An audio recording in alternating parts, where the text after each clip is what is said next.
Hello दोस्तों, स्वागत है आप सभी का हमारे यूट्यूब चैनल सक्सेस मिरर 2.0 पर। तो दोस्तों, आज हम पढ़ेंगे एसएससी जीडी के most of 20 selected VVI question, साथ ही प्रत्येक क्वेश्चन से रिलेटेड फैक्ट के बारे में भी। तो बिल्कुल भी स्किप ना करें और हमारे साथ लास्ट तक बने रहें। और अगर आप हमारे चैनल पर नए हो तो प्लीज सब्सक्राइब कर बेल आइकन को दबा लें। और लास्ट में मैं आपसे क्वेश्चन भी पूछूंगा जिसका आंसर आपको कमेंट बॉक्स में बताना है। साथ ही आप हमारे टॉप 20 क्वेश्चन में कितना अटेम्प्ट कर पाते हैं वो भी कमेंट बॉक्स में जरूर लिखेंगे। तो चलिए स्टार्ट करते हैं।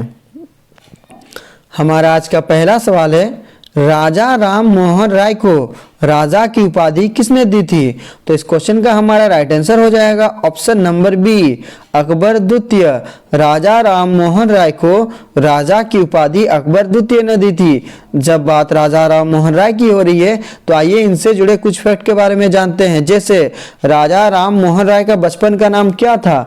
तो राजा राम मोहन राय का बचपन का नाम राम मोहन था। राजा राम मोहन राय ने कौन सी पुस्तकों को लिखी थी? तो राजा राम मोहन राय ने संवाद को मोदी और मिरातुल अखबार नामक पुस्तक को लिखी थी। साथ ही राजा राम मोहन राय से एक बहुत ही विवेक क्वेश्चन पूछा जाता है कि आधुनिक भारत का जनक अर्थात भारतीय पुनर्जागरण का अग्रदूत किसे कहा जाता है? तो क्या हो जाएगा हमारा राजा राम मोहन राय।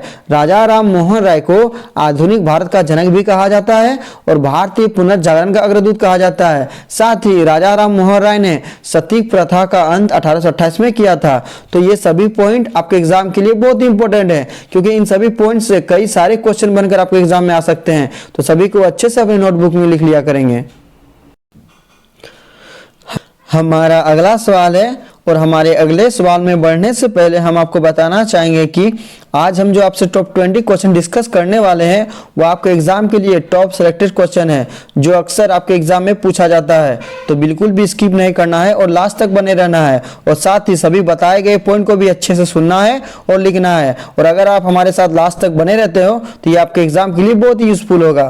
तो चलिए आगे बढ़ते हैं। हमारा आज का अगला सवाल है, निम्नलिखित में से किस शिलालेख में अशोक का नाम उल्लेख है? तो इस क्वेश्चन का हमारा राइट आंसर हो जाएगा ऑप्शन नंबर बी, मास्की एवं गुर्जरा अभिलेख। मास्की एवं गुर्जरा अभिलेख में अशोक के नाम का उल्लेख है, जिसमें अशोक का नाम का वर्णन देव नाम प्रिय रखा गया है, जो देवताओं का प्रिय अशोक कहा जाता है। जब बात अशोक की हो रही है तो अशोक से रिलेटेड एक क्वेश्चन पूछा जाता है कि अशोक सम्राट किस राजवंश से संबंधित थे? तो सम्राट अशोक मौर्य वंश से संबंधित थे। और सम्राट अशोक किस धर्म से संबंधित थे? तो सम्राट अशोक बौद्ध धर्म से संबंधित थे। तो ये सभी फैक्ट आपके एग्जाम के लिए बहुत इंपॉर्टेंट है। साथ ही दोस्तों, कलिंग युद्ध का वर्णन किस सम्राट के शासनकाल में वर्णन किया गया था? तो कलिंग युद्ध का वर्णन सम्राट अशोक के शासनकाल में वर्णन किया गया था। तो ये पॉइंट भी आपके एग्जाम के लिए बहुत ही इंपॉर्टेंट है। तो सभी को अच्छे से अपने नोटबुक में लिख लिया करेंगे। हमारा अगला सवाल है, कौन से राज्य में हलाम नोटिया जनजाति मुख्य रूप से पाए जाते हैं? तो इस क्वेश्चन का हमारा राइट आंसर हो जाएगा option number C, Tripura. Tripura राज्य में हलाम और नोटिया जनजाति मुख्य रूप से पाए जाते हैं। साथ ही महाराष्ट्र में कौन सी जनजाति पाई जाती है? तो महाराष्ट्र में भील, गोंड और असुरा जनजाति पाई जाती है।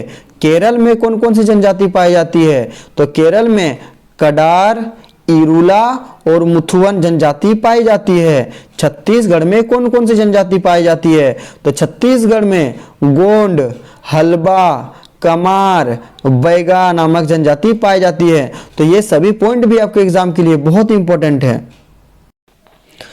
हमारा अगला सवाल है, 10 डिग्री चैनल किस किस को पृथक करता है? तो इस क्वेश्चन का हमारा राइट आंसर हो जाएगा ऑप्शन नंबर ए, अंडमान एवं निकोबार। अंडमान एवं निकोबार को 10 डिग्री चैनल पृथक करता है। वहीं निकोबार एवं सुमात्रा को कौन अलग करता है? तो निकोबार एवं सुमात्रा को ग्रैंड चैनल अलग करता है। मालदीव एवं लक्षद्वीप को कौन अलग करता है? तो मालदीव एवं लक्षद्वीप को 8 डिग्री चैनल अलग करता है। सुमात्रा एवं जावा को कौन अलग करता है? तो सुमात्रा एवं जावा को सुंडा जल डमरू मध्य करता है। ये बहुत ही इंपॉर्टेंट सवाल है दोस्तों कि सुमात्रा एवं जावा को कौन अलग करता है? तो सुंडा जल डमरू मध्य सुमात्रा एवं जावा को अलग करता है। और ये सभी पॉइंट आपके एग्जाम के लिए बहुत ही इंपॉर्टेंट है। तो सभी को अच्छे से अपने नोटबुक में लिख लिया करेंगे। हमारा अगला सवाल है, लोक लेखा समिति में कितने सदस्य होते हैं? तो दोस्तों ये क्वेश्चन बहुत ही इंपॉर्टेंट है क्योंकि इस क्वेश्चन को बार बार रिपीट किया जाता है। साथ ही आज हम जो आपसे टॉप 20 क्वेश्चन डिस्कस करने वाले हैं वो सभी क्वेश्चन आपके एग्जाम के लिए बहुत इंपॉर्टेंट है, तो हमें बिल्कुल भी स्किप नहीं करना है और लास्ट तक बने रहना है। तो हमारा यहाँ क्वेश्चन पूछा गया है कि लोक लेखा समिति में कितने सदस्य होते हैं? तो इस क्वेश्चन का हमारा राइट आंसर हो जाएगा ऑप्शन नंबर बी, 22 सदस्य। लोक लेखा समिति में 22 सदस्य होते हैं। वहीं प्राक्कलन समिति में कितने सदस्य होते हैं? तो प्राक्कलन समिति में 30 सदस्य होते हैं। अगर आपसे क्वेश्चन पूछा जाए कि प्रवर समिति में कितने सदस्य होते हैं तो क्या हो जाएगा हमारा 45।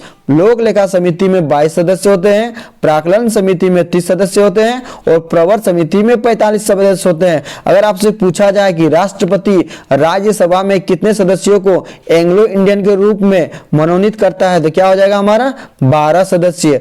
राष्ट्रपति राज्यसभा में 12 सदस्यों को एंग्लो इंडियन के रूप में मनोनीत करता है। तो ये सभी पॉइंट आपके एग्जाम के लिए बहुत इंपॉर्टेंट है क्योंकि यहां से कई सारे क्वेश्चन आपके एग्जाम में बनेंगे, तो सभी को अच्छे से अपने नोटबुक में लिख लिया करेंगे।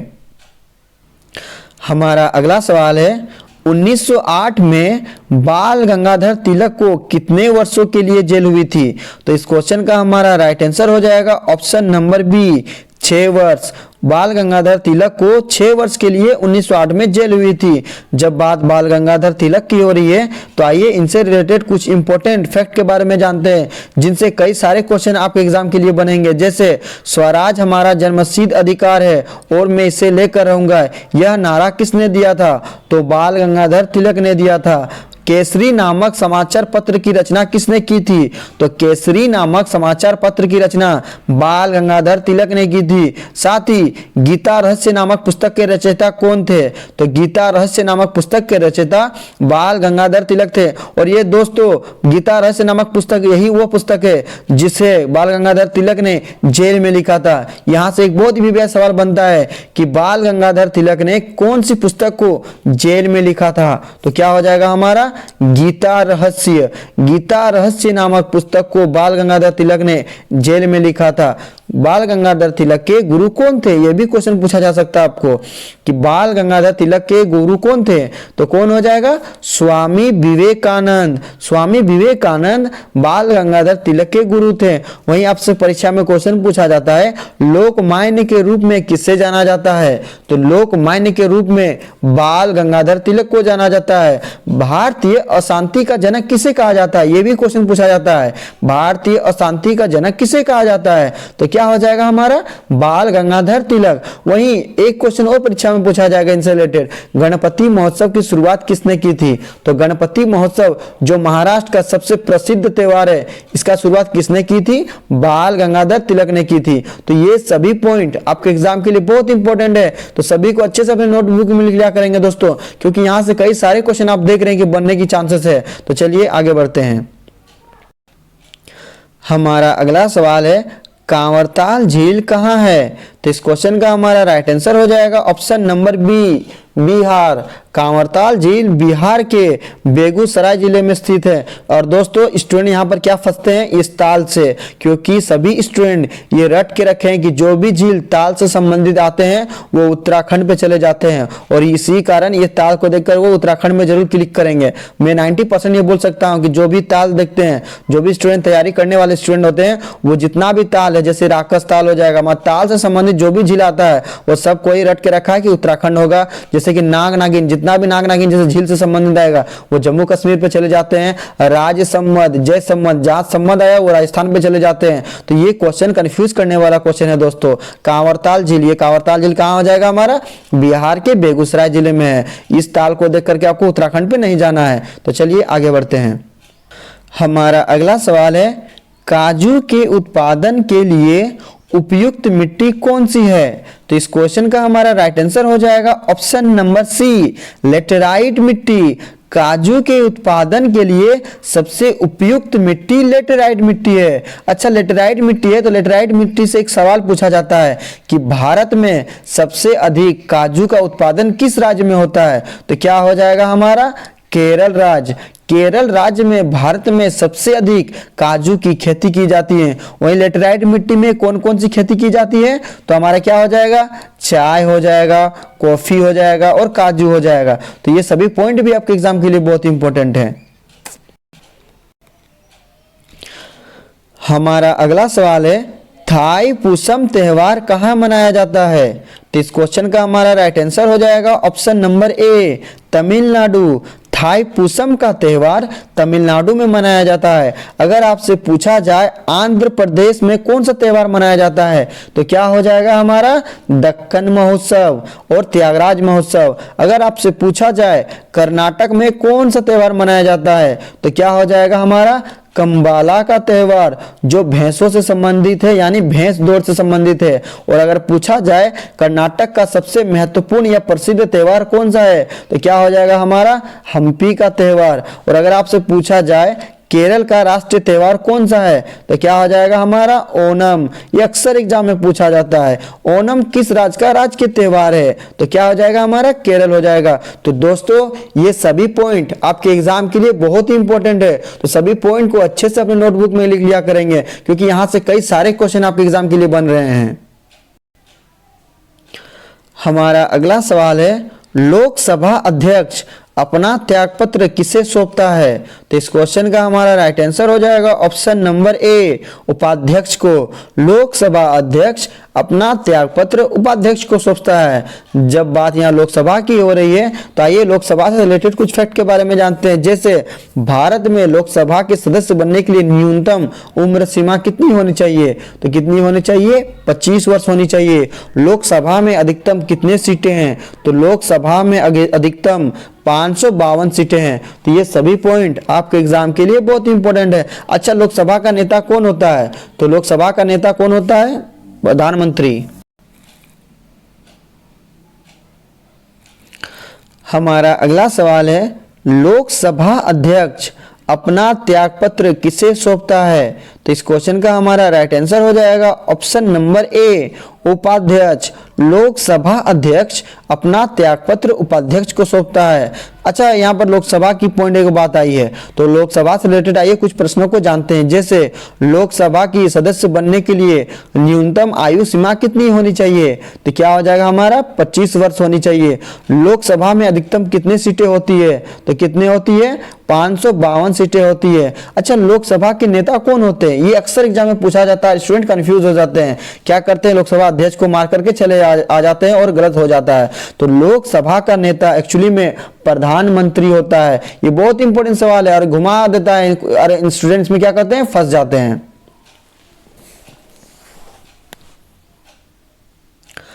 हमारा अगला सवाल है, लोकसभा अध्यक्ष अपना त्यागपत्र किसे सौंपता है? तो इस क्वेश्चन का हमारा राइट आंसर हो जाएगा ऑप्शन नंबर ए, उपाध्यक्ष को। लोकसभा अध्यक्ष अपना त्यागपत्र उपाध्यक्ष को सौंपता है। अच्छा, यहाँ पर हमारा एक पॉइंट आया है लोकसभा।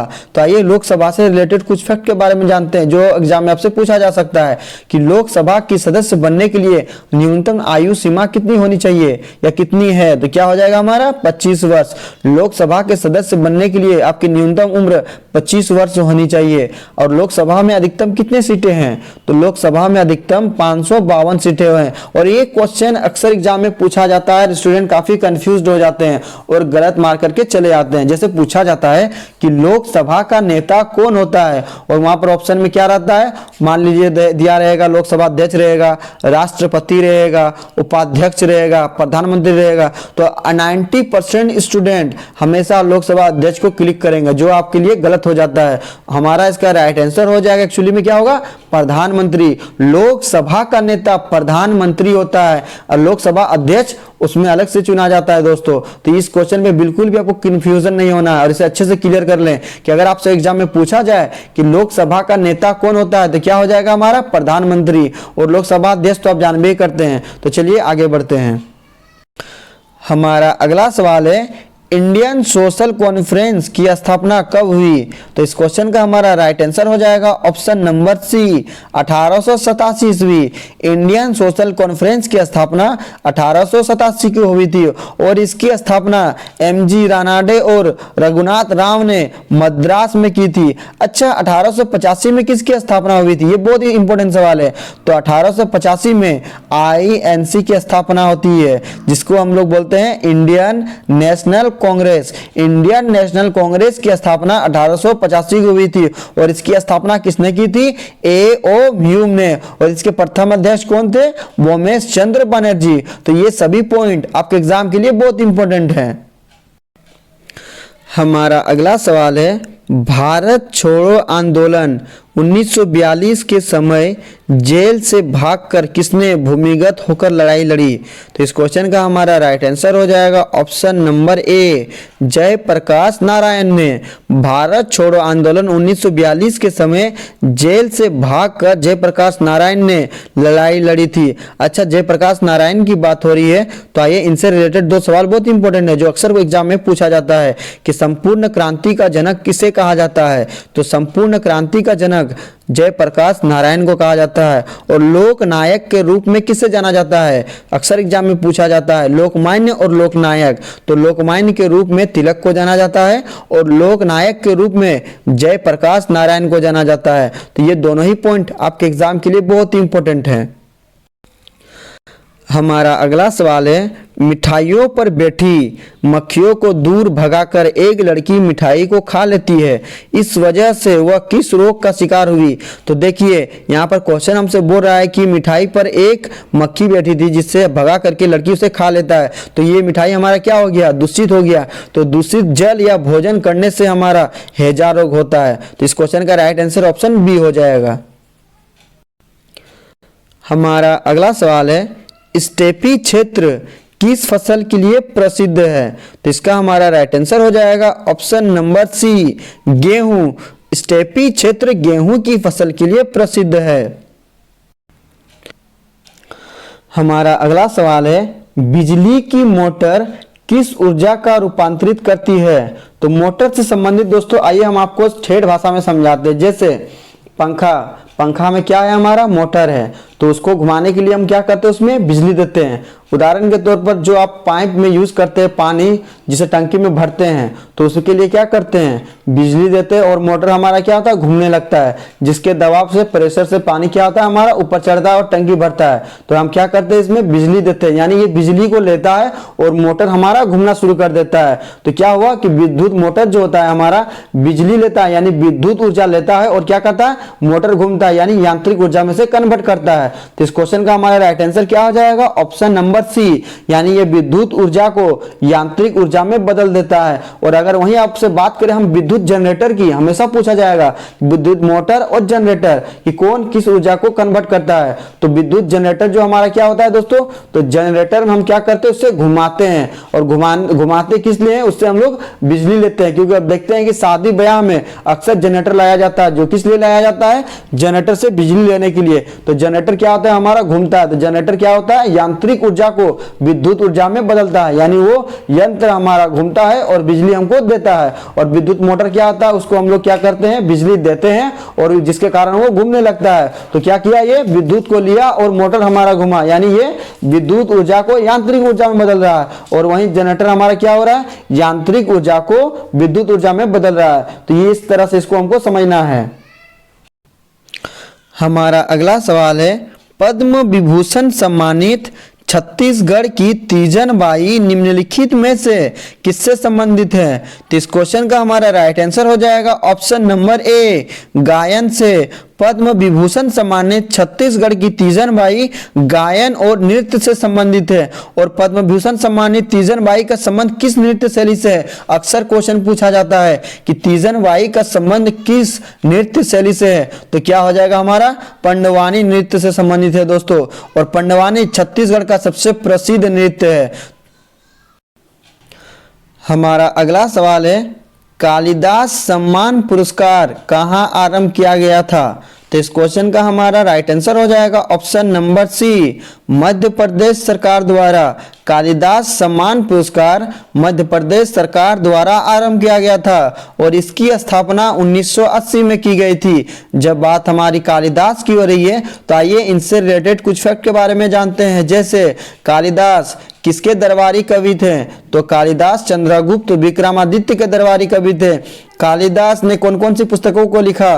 तो कालिदास ने अभिज्ञान शकुंतलम, मेघदूत, कुमार संभव और रघुवंशम नामक पुस्तक को लिखा था। साथ ही जब बात हमारा यहाँ मध्य प्रदेश की हो रही है तो आइए मध्य प्रदेश से रिलेटेड भी कुछ फैक्ट के बारे में जानते हैं। जैसे मध्य प्रदेश की राजधानी कहाँ है? भोपाल। मध्य प्रदेश के मुख्यमंत्री कौन है? मोहन यादव। और मध्य प्रदेश के वर्तमान राज्यपाल कौन है? मंगू भाई छगन भाई पटेल। तो ये सभी पॉइंट आपके एग्जाम के लिए बहुत ही इंपॉर्टेंट है, तो सभी को अच्छे से अपने नोटबुक में लिख लिया करेंगे।